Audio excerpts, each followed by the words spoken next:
السلام علیکم ناظرین، میں ہوں محمد حارث عالم۔ ہندوستان اردو ٹائمز کی 5 اہم خبروں میں آپ کا خیر مقدم ہے۔ عمر خالد نے تقریر میں غلط زبان کا استعمال کیا، لیکن اسے دہشت گردانہ عمل ٹھہرایا نہیں جا سکتا۔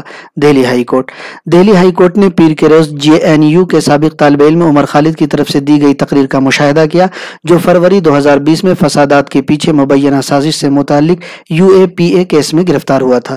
جسٹس سدھارتھ اور رجنیش بھٹناگر کی بینچ نے کہا، ہم انہیں موقع دیں گے۔ ان کی تقریر خراب معیار کی ہے، لیکن اس پر دہشت گردی کی کارروائی نہیں ہوگی۔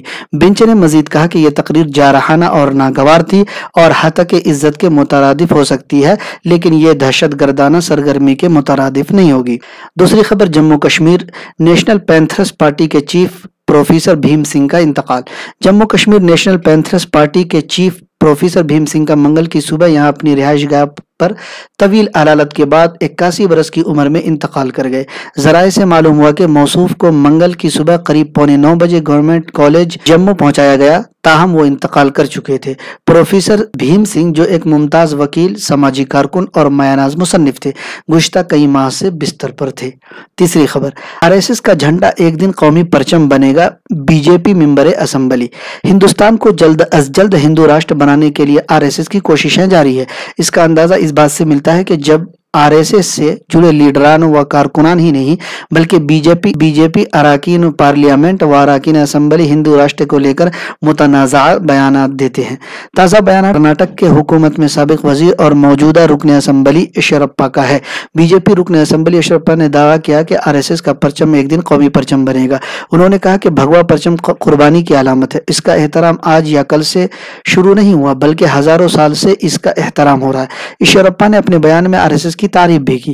انہوں نے کہا کہ قربانی کے جذبے کو پیدا کرنے کے لیے ہی RSS کیسریا پرچم کے سامنے پوجا کرتا ہے۔ ترنگا پرچم ہماری آئین کے مطابق قومی پرچم ہے، اس لیے ہم اسے احترام دیتے ہیں جس کا یہ حقدار ہے، لیکن RSS سے جڑے لوگ جب پوجا کرتے ہیں تو سامنے کیسریا پرچم ہوتا ہے۔ چوتھی خبر، UPSC میں کامیاب مزدور کے بیٹے وشال کی جدوجہد، ماں نے بکری پال کر گھر چلایا، ٹیچر نے فیس ادا کی۔ بہار کے ضلع مظفرپور کے انتہائی غریب خاندان سے تعلق رکھنے والے وشال کمار نے UPSC یعنی یونین پبلک سروس کمیشن کے امتحان میں 484ویں رینک حاصل کی۔ وہ اپنی کامیابی کا سہرا خاندان کے ساتھ ساتھ استاد گوری شنکر پرساد کے بھی سر باندھتے ہیں۔ رپورٹ کے مطابق وشال نے بتایا کہ کس طرح ان کے استاد گوری شنکر نے مشکل حالات میں ان کی مدد کی اور انہیں UPSC کی تیاری کے لیے راغب کیا۔ انہوں نے بتایا، استاد گوری شنکر نے میری پڑھائی کی فیس ادا کی۔ پڑھائی کے دوران جب بھی مجھے پیسوں کی کمی محسوس ہوئی، مشکلات کا سامنا تھا، تو استاد نے مجھے اپنے گھر میں رکھا۔ جب میری نوکری لگ گئی تو انہوں نے مجھے نوکری چھوڑنے اور UPSC کی تیاری کرنے کو کہا۔ اس دوران بھی انہوں نے میری کافی مالی مدد کی۔ پانچویں خبر، لوک سبھا کی طرح اب راجیہ سبھا میں بھی کوئی مسلمان BJP کی نمائندگی نہیں کرے گا۔ BJP نے 10 جون کو ہونے جا رہے راجیہ سبھا انتخابات کے لیے 22 امیدواروں کے ناموں کا اعلان کر دیا ہے، جن میں ایک بھی مسلم امیدوار نہیں ہے۔